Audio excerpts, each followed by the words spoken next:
Salam baku hantam khusus pecinta militer garis keras. Menjadi anggota TNI jadi mimpi banyak orang. Bahkan bisa masuk satuan pasukan khususnya pun merupakan sebuah prestasi, karena tidak sembarangan orang mampu. Untuk menjadi anggota Kopassus bukan hal perkara mudah. Calon Kopassus harus memiliki kegigihan dan pantang mundur dalam setiap rintangan. Seperti kisah mantan preman terminal ini menjadi prajurit Kopassus handal.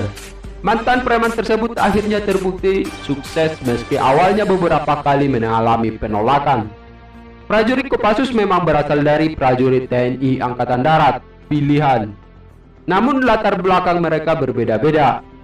Siapa sangka prajurit Kopassus juga ada yang pernah menjadi seorang preman terminal. Dia adalah Letnan Kolonel Untung Pranoto. Sebelum menjadi seorang tentara Kopassus, Letnan Kolonel Untung Pranoto merupakan preman terminal. Untung masuk menjadi anggota TNI Angkatan Darat karena tak ingin terus berkecimpung di terminal menjadi seorang preman. Kisah tersebut tertulis dalam buku yang berjudul Kopassus untuk Indonesia dalam bab pilihan hidup jadi bajingan atau tentara. Awalnya Untung merupakan seorang preman terminal yang kemudian melamar menjadi anggota TNI. Untung merupakan satu di antara Kopassus yang dikenal dan disegani sebagai preman. Pasalnya, sebelum mengabdikan diri untuk negara, Untung merupakan preman terminal. Sehari-hari Untung nongkrong di terminal bus dengan penampilan yang garang, hanya memakai kaos singlet, rambut panjang, dan sepatu boots ala koboi. Bosan menjadi preman dan hidup di terminal, Untung mempunyai keinginan mengabdikan diri menjadi tentara. Untung pun mencoba peruntungan melamar menjadi anggota TNI.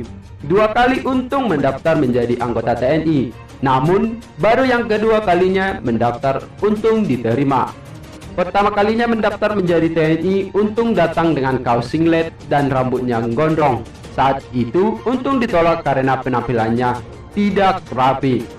Tak patah semangat, Untung pun kembali mendaftar. Kali ini dia datang dengan penampilan rapi, rambut gondrongnya juga dibabat. Beda dengan pendaftaran yang sebelumnya, pada pendaftaran kedua ini Untung lebih bersungguh-sungguh. Dalam hatinya ia berkata, "Kalau saya tidak jadi tentara, saya akan jadi bajingan," ucapnya dalam hati. Sebelum datang untuk melamar, dirinya juga meminta restu dari ibunya dan keluarganya.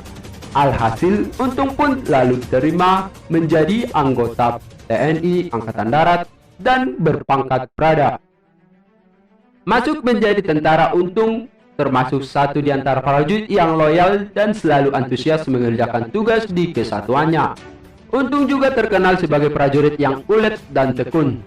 Karir Untung Pranoto di Kesatuan Angkatan Darat terus menanjak sampai akhirnya terpilih masuk ke dalam satuan elit TNI di Angkatan Darat, yaitu Kopassus. Karena keuletannya tersebut, Untung pun kemudian dipilih menjadi prajurit Kopassus. Meski saat itu gaji menjadi anggota Korps Baret Merah sangat kecil, namun ia menjalani dengan ikhlas dan rasa bangga.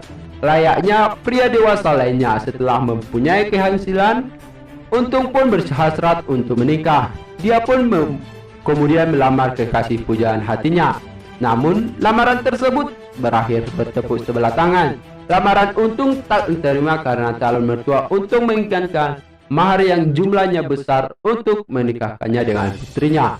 Ketika itu, Untung Pranoto muda begitu kaget dan syok mendengar mahar yang diajukan calon istrinya. Tak ingin lama tenggelam dalam kekecewaan, Untung Pranoto muda kembali bertugas menjalankan tugas-tugas di kesatuannya. Karir Untung boleh dibilang cukup cemerlang. Ia mencatat sudah 17 kali naik pangkat. Saat ditanya apa modalnya, ia selalu menjawab, "Tuhan sudah baik hati." Saat wawancara untuk buku Kopassus untuk Indonesia, Untung merupakan perwira berpangkat Letnan Kolonel. Tugas Untung di Kopassus yakni ikut mendidik para prajurit Kopassus menjadi prajurit yang loyal dan setia kepada NKRI. Mantan preman yang pernah patah hati tersebut merupakan sosok Kopassus yang disegani. Itulah cerita Untung Pranoto menjadi seorang prajurit Kopassus. Bagaimana tanggapan kalian? Silahkan beradu kemukakan di kolom komentar.